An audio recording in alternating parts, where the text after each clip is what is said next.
दोस्तों नमस्कार, स्वागत है एक बार फिर से देश और दुनिया की तमाम बड़ी खबरों में। यदि आपने अभी तक चैनल को सब्सक्राइब नहीं किया है तो कृपया चैनल को लाल बटन दबाकर सब्सक्राइब करें और घंटी बटन भी दबा दें। ये पहली बड़ी खबर है। केजरीवाल से सवाल जवाब से पहले आम आदमी पार्टी के एक और मंत्री के घर पर ईडी की रेड, 9 ठिकानों पर चल रही ताबड़तोड़ छापेमारी। दरअसल दिल्ली सरकार के समाज कल्याण मंत्री राजकुमार आनंद के सिविल लाइन स्थित सरकारी आवास पर ईडी ने छापा मारा है। राजकुमार आनंद ने आयात पर कस्टम ड्यूटी बचाने के लिए गलत डिक्लेरेशन दिए थे, उसी को लेकर मनी लॉन्ड्रिंग की कार्रवाई की गई है। कोर्ट ने भी शिकायत का संज्ञान लिया था, जिसके बाद आज 12 ठिकानों पर ताबड़तोड़ छापेमारी चल रही है। अगली बड़ी खबर, ईडी के सामने पेश नहीं हुए अरविंद केजरीवाल, ईडी को दे डाली कड़ी चेतावनी, बोले नोटिस को तुरंत वापस ले एजेंसी। दरअसल दिल्ली शराब नीति घोटाले के मामले में दिल्ली के मुख्यमंत्री अरविंद केजरीवाल को ईडी ने पूछताछ के लिए बुलाया था। ईडी के सवालों का जवाब देने से पहले ही केजरीवाल ने कहा कि पूछताछ के लिए भेजा गया नोटिस पूरे तरीके से गैरकानूनी और राजनीति से प्रेरित है। केजरीवाल ने कहा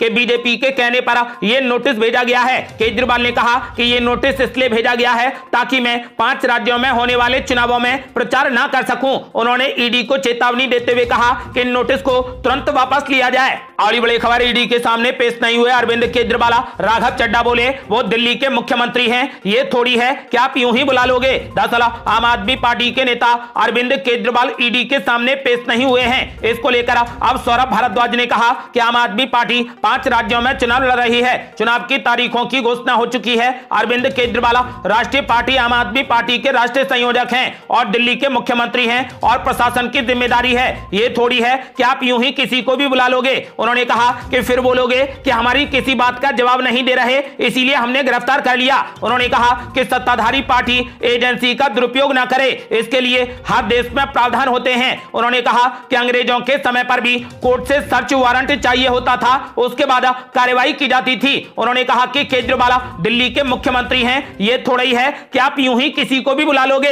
अगली बड़ी खबर, संबित पात्रा ने अरविंद केजरीवाल पर बोला जबरदस्त हमला, बोले केजरीवाल ने यह स्वीकार कर लिया है कि उन्होंने चोरी की है। दरअसल दिल्ली के मुख्यमंत्री केजरीवाल की ओर से ईडी को भेजे गए जवाब पर बीजेपी प्रवक्ता संबित पात्रा ने कहा कि आखिर क्या कारण है कि अरविंद केजरीवाल सुप्रीम कोर्ट के कहने के बावजूद भी यह केस जल्द ही समाप्त हो, इस पर ध्यान नहीं दे रहे हैं। उन्होंने कहा कि मुझे तो आश्चर्य है कि अरविंद केजरीवाल ने अपनी चिट्ठी में लिखा है कि दीपावली आ रही है, इसीलिए मुझे छूट दी जाए। उन्होंने कहा कि मतलब ईडी अरविंद केजरीवाल से पूछताछ ही न करे, क्योंकि कभी होली आएगी तो कभी दीपावली आएगी। संबित पात्रा ने कहा कि यह केवल स्वीकार्यता है कि हमने चोरी की है। उन्होंने कहा कि केजरीवाल ईडी के सामने पेश नहीं हुए हैं, यह इस बात का सबूत है कि केजरीवाल ने यह स्वीकार कर लिया है कि उन्होंने चोरी की है। अगली बड़ी खबर, आम आदमी पार्टी ने बीजेपी पर बोला जबरदस्त हमला, कहा बीजेपी ही ईडी और सीबीआई है और ईडी और सीबीआई ही बीजेपी है। दरअसल बीजेपी प्रवक्ता संबित पात्रा के बयान पर अब दिल्ली के पर्यावरण मंत्री गोपाल राय ने कहा कि ईडी के नोटिस का जवाब अरविंद केजरीवाल ने भेजा है और नोटिस में अनधिकृत प्रश्नों के बारे में पूछा है। नोटिस में स्पष्ट नहीं था कि ईडी अरविंद केजरीवाल को दिल्ली के मुख्यमंत्री के तौर पर बुलाना चाहती है या आम आदमी पार्टी संयोजक के रूप में बुलाना चाहती है या फिर एक नागरिक के रूप में बुलाना चाहती है। यह भी स्पष्ट नहीं था कि उन्हें गवाह के रूप में बुलाया गया है या फिर आरोपी के रूप में बुलाया गया है। उन्होंने कहा कि ईडी का जवाब तो नहीं आया, लेकिन जवाब देने के लिए बीजेपी के राष्ट्रीय प्रवक्ता संबित पात्रा आए हैं। उन्होंने कहा कि आज ये अंतर करना मुश्किल है कि ईडी ही बीजेपी है या बीजेपी ही ईडी है, सीबीआई ही बीजेपी है या फिर बीजेपी ही सीबीआई है। आपको बता दें कि उन्होंने बीजेपी पर हमला करते हुए कहा कि एजेंसियों पर जब सवाल उठता है तो जवाब देने के लिए बीजेपी के नेता सामने क्यों खड़े हो जाते हैं। अगली बड़ी खबर, ईडी के सामने पेश नहीं होने पर बीजेपी ने केजरीवाल पर बोला जबरदस्त हमला, कहा क्या केजरीवाल को सुप्रीम कोर्ट पर भी भरोसा नहीं है। दरअसल दिल्ली के मुख्यमंत्री केजरीवाल के ईडी के सामने पेश नहीं होने पर बीजेपी ने जबरदस्त हमला बोला।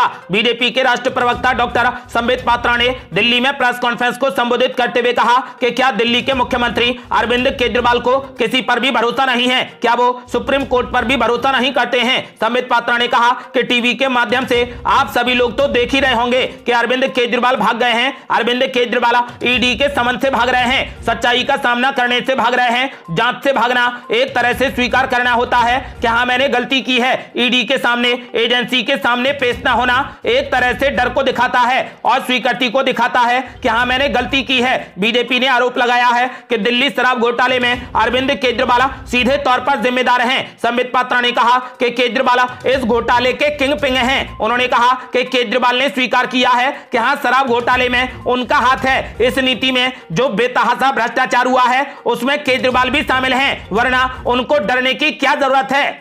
अगली बड़ी खबर, केजरीवाल के पेश नहीं होने पर अब फिर से नया समन जारी कर सकती है ईडी। दरअसल दिल्ली के मुख्यमंत्री केजरीवाल आबकारी नीति से संबंधित धन शोधन मामले में पूछताछ के लिए ईडी के समक्ष पेश नहीं हुए। ऐसे में एजेंसी की ओर से अब उन्हें नया समन जारी करने की पूरी संभावना है। प्रवर्तन निदेशालय फिर से अरविंद केजरीवाल को समन भेज सकता है। कोई शख्स सिर्फ 3 बार ही ईडी के समन को नजरअंदाज कर सकता है। समन भेजने के बाद जांच एजेंसी गैर जमानती वारंट की मांग कर सकती है।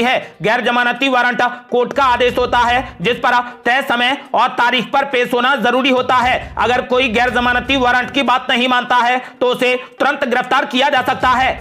अगली बड़ी खबर, मिशन 2024 के लिए भाजपा हटाओ देश बचाओ रैली। मुख्यमंत्री नीतीश कुमार के साथ लालू प्रसाद यादव को भी बुलाया गया। दरअसल लोकसभा चुनाव को देखते हुए विपक्षी पार्टियों की ओर से मिशन 2024 की तैयारियां शुरू हो गई हैं। पटना के मिलर हाई स्कूल में आज भारतीय कम्युनिस्ट पार्टी की भाजपा हटाओ देश बचाओ रैली होने जा रही है। इस कार्यक्रम में बिहार के मुख्यमंत्री नीतीश कुमार के साथ साथ आरजेडी सुप्रीमो लालू प्रसाद यादव को भी बुलाया गया है। 2024 के चुनाव को देखते हुए लेफ्ट की इस रैली के माध्यम से इंडिया गठबंधन अपनी ताकत दिखा सकता है। जानकारी दी गई है कि इस रैली में लाखों की संख्या में भीड़ जुटेगी। सीपीआई के राज्य सचिव राम नरेश पांडे ने कहा कि यह रैली ऐतिहासिक होगी। पूरे बिहार से लाखों कार्यकर्ता इस रैली में शामिल होंगे। बता दें कि 2024 के लोकसभा चुनाव में मोदी सरकार की जन विरोधी बीजेपी सरकार को सत्ता से हटाने के लिए रैली आयोजित की जा रही है। अगली बड़ी खबर, बीजेपी पर जमकर बरसे तेजस्वी यादव। बोले आज महंगाई डायन नहीं बल्कि महबूबा और भौजाई बन गई है। दरअसल सीपीआई की बीजेपी भगाओ देश बचाओ रैली में उप मुख्यमंत्री तेजस्वी यादव ने बीजेपी पर जमकर हमला बोला। तेजस्वी यादव ने कहा कि जो वादा हमने किया उसे निभाया। 10 लाख बिहार के युवाओं को सरकारी नौकरी का वादा किया था, 2.25 लाख बहाली निकाली है। अभी हमारी सरकार को 14 महीने हुए हैं, 4 लाख सरकारी नौकरी के लिए वैकेंसी निकली है। तेजस्वी यादव ने कहा कि भारत सरकार पूंजीपति की सरकार है, केवल 2 से 3 लोगों के लिए काम कर रही है। एक काम बता दीजिए जो बीजेपी ने किया हो। उन्होंने कहा कि अब इनको महंगाई डायन नहीं दिखती है बल्कि महबूबा और भौजाई लगती है। उन्होंने कहा कि गरीब आदमी क्या खाएगा। बिहार में रोजगार के अवसर पैदा किए जा रहे हैं। आपको बता दें कि फिलहाल तेजस्वी यादव ने कहा कि बीजेपी को अब महंगाई डायन नहीं बल्कि महबूबा और भौजाई लगती है। अगली बड़ी खबर, ममता बनर्जी ने बीजेपी पर बोला जबरदस्त हमला। कहा बड़ी साजिश रच रही बीजेपी ताकि लोकसभा चुनाव से पहले पूरे विपक्ष को जेल में ठूस सके। दरअसल पश्चिम बंगाल की मुख्यमंत्री ममता बनर्जी ने देश भर में विपक्षी नेताओं के खिलाफ केंद्रीय एजेंसियों की धड़ाधड़ कार्रवाई को लेकर सवाल खड़े कर दिए हैं। उन्होंने आरोप लगाया है कि बीजेपी के नेतृत्व वाली केंद्र सरकार केंद्र एजेंसियों का दुरुपयोग कर रही है। मीडिया से बातचीत करते हुए ममता बनर्जी ने कहा कि बीजेपी के नेतृत्व वाली केंद्र सरकार 2024 के लोकसभा चुनाव से पहले सभी विपक्षी नेताओं को गिरफ्तार करने की बड़ी साजिश रच रही है। उनकी यह टिप्पणी प्रवर्तन निदेशालय द्वारा आम आदमी पार्टी सुप्रीमो और दिल्ली के मुख्यमंत्री केजरीवाल को शराब नीति के मामले में पूछताछ के लिए बुलाए जाने के बाद आई है। केजरीवाल को 2 नवंबर को पूछताछ के लिए बुलाया गया था जो पेश नहीं हुए हैं। ममता बनर्जी ने संवाददाता सम्मेलन को संबोधित करते हुए कहा कि बीजेपी चुनाव से पहले सभी विपक्षी नेताओं को गिरफ्तार करने की बड़ी योजना बना रही है ताकि वे खाली देश में अपने लिए वोट ले सकें। उन्होंने कहा कि वे एक साजिश रच रहे हैं ताकि सभी विपक्षी दलों के नेताओं को जेल में ठूस सकें। अगली बड़ी खबर, इंडिया गठबंधन में पड़ गई फूट। नीतीश कुमार बोले कांग्रेस पार्टी का गठबंधन में ध्यान नहीं, सिर्फ 5 राज्यों के चुनाव में है दिलचस्पी। दरअसल मुख्यमंत्री नीतीश कुमार सीपीआई की भाजपा हटाओ देश बचाओ रैली में कांग्रेस पार्टी से नाराज दिखे। पटना के मिलर हाई स्कूल में आयोजित रैली में पहुंचे नीतीश कुमार ने कहा कि कांग्रेस इंडिया गठबंधन पर ध्यान नहीं दे रही है। कांग्रेस पार्टी की दिलचस्पी सिर्फ 5 राज्यों के विधानसभा चुनाव में है। नीतीश कुमार ने कहा कि पटना में और अन्य जगहों पर मीटिंग हुई थी और यह तय होकर इंडिया गठबंधन गठबंधन बना, अभी काम ज्यादा नहीं हुआ। केंद्र सरकार पर हमला करते हुए नीतीश कुमार ने कहा कि आजादी से इन्हें कोई भी लेना देना नहीं है। बापू को तो ये लोग बुलाना चाहते हैं, खत्म कर देना चाहते हैं। इसीलिए हम लोगों ने सभी दलों के साथ जो बातचीत की और तय किया कि एकजुट होकर जो देश को बदलना चाहते हैं एक साथ आ जाइए और देश को बचाइए। नीतीश कुमार ने कहा कि कांग्रेस पार्टी को आगे बढ़ाने के लिए हम लोग लगे हुए हैं, लेकिन कांग्रेस पार्टी का ध्यान सिर्फ 5 राज्यों के चुनाव पर टिका है। अगली बड़ी खबर, मुख्यमंत्री योगी आदित्यनाथ ने अशोक गहलोत पर बोला जबरदस्त हमला। बोले अगर यूपी में हुई होती कन्हैया लाल की हत्या तो आप जानते हैं कि क्या होता। दरअसल राजस्थान में चुनाव का बिगुल बजने के साथ ही अब यहां चुनाव प्रचार ने जोर पकड़ लिया है। चुनाव प्रचार के साथ ही कन्हैया लाल हत्याकांड का मामला एक बार फिर से उठता दिख रहा है। दरअसल उत्तर प्रदेश के मुख्यमंत्री योगी आदित्यनाथ ने प्रदेश के अलवर जिले में पड़ने वाली तिजारा सीट पर एक जनसभा को संबोधित करते हुए कन्हैया लाल हत्याकांड का मुद्दा उठाया और मुख्यमंत्री अशोक गहलोत की सरकार को निशाने पर लेते हुए सवाल दाग दिए। योगी आदित्यनाथ ने कहा कि आप जानते हैं कि कन्हैया लाल की हत्या कैसे की गई, आप ये भी जानते हैं कि अगर ये उत्तर प्रदेश में होता तो क्या होता। इस प्रदेश को मजबूत नेतृत्व की आवश्यकता है। मुख्यमंत्री योगी ने कहा कि मुख्यमंत्री अशोक गहलोत राजस्थान में तुष्टीकरण का ये खेल कब तक चलता रहेगा, प्रदेश में तुष्टीकरण खत्म होना चाहिए। मुख्यमंत्री योगी ने कहा कि कन्हैया लाल की हत्या की गई तो उनके परिवार को मात्र 5 लाख रुपए दिए गए, वहीं गौ तस्करों की मौत पर उन्हें 20 से 25 लाख रुपए क्यों दिए गए। आपको बता दें कि उन्होंने अशोक गहलोत पर हमला करते हुए जनता से बीजेपी को आशीर्वाद देने की अपील की।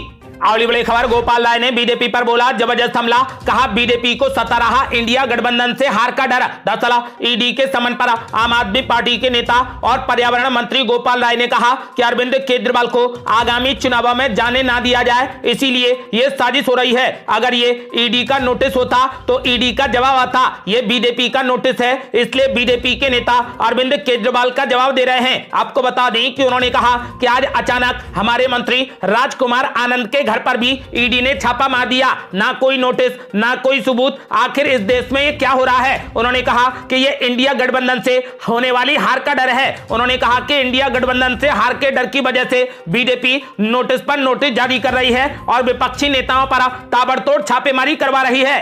अगली बड़ी खबर, राजस्थान के चित्तौड़गढ़ में 3 सीटों पर कांग्रेस में घमासान, कहीं इस्तीफे, कहीं प्रदर्शन तो कहीं नेतृत्व को दे दिया गया अल्टीमेटम। दरअसल राजस्थान में विधानसभा चुनाव के नामांकन के 3 दिन बीत गए हैं, लेकिन अभी तक पार्टियों से टिकट बंटवारा पूरा नहीं हो पाया है। कई जगह अभी भी विरोध के बादल मंडरा रहे हैं। इसमें चित्तौड़गढ़ जिले की हॉट सीट भी शामिल है। यहाँ अब तक भारतीय जनता पार्टी से टिकट कटने के बाद वर्तमान विधायक चंद्रभान सिंह आक्या का विरोध देखने को मिल रहा था, लेकिन अब कांग्रेस पार्टी में भी विरोध शुरू हो गया है। यहां एक नहीं, कांग्रेस को 3 सीटों पर भारी विरोध का सामना करना पड़ रहा है। यहां तक कि बात इस्तीफे तक भी आ गई है। प्रदर्शन और पुतले जलाकर भी विरोध किया जा रहा है। वो 3 सीटें हैं चित्तौड़गढ़, कपासन और बड़ी सांदड़ी। तीनों जगह से कांग्रेस आला कमान को कड़ी चेतावनी दी जा रही है। चित्तौड़गढ़ सीट पर अभी भारतीय जनता पार्टी में भारी विरोध चल रहा है, लेकिन कांग्रेस पार्टी भी अब इससे अछूती नहीं रही है। यहां अभी कांग्रेस ने प्रत्याशी घोषित नहीं किया है, लेकिन यहां पर पिछली 5 बार से लगातार चुनाव लड़ रहे और 2 बार विधायक रहे सुरेंद्र सिंह जाड़ावत का टिकट कटने की संभावना पर उनके समर्थन में कांग्रेस नेताओं ने विरोध शुरू कर दिया है। आपको बता दें कि कहीं पर पुतले जलाए जा रहे हैं, तो कहीं इस्तीफे हो रहे हैं, तो कहीं जोरदार प्रदर्शन हो रहा है, तो कहीं नेतृत्व के खिलाफ अल्टीमेटम देकर ताबड़तोड़ नारेबाजी की जा रही है। ये थी अब तक की बेहद बड़ी खबरें। रोजाना की ताजा खबरों को जानने और हमसे जुड़ने के लिए चैनल को लाल बटन दबाकर सब्सक्राइब करें और घंटी बटन भी दबा दें। जल्दी मिलते हैं बड़ी अपडेट के साथ, तब तक के लिए जय हिंद, जय भारत।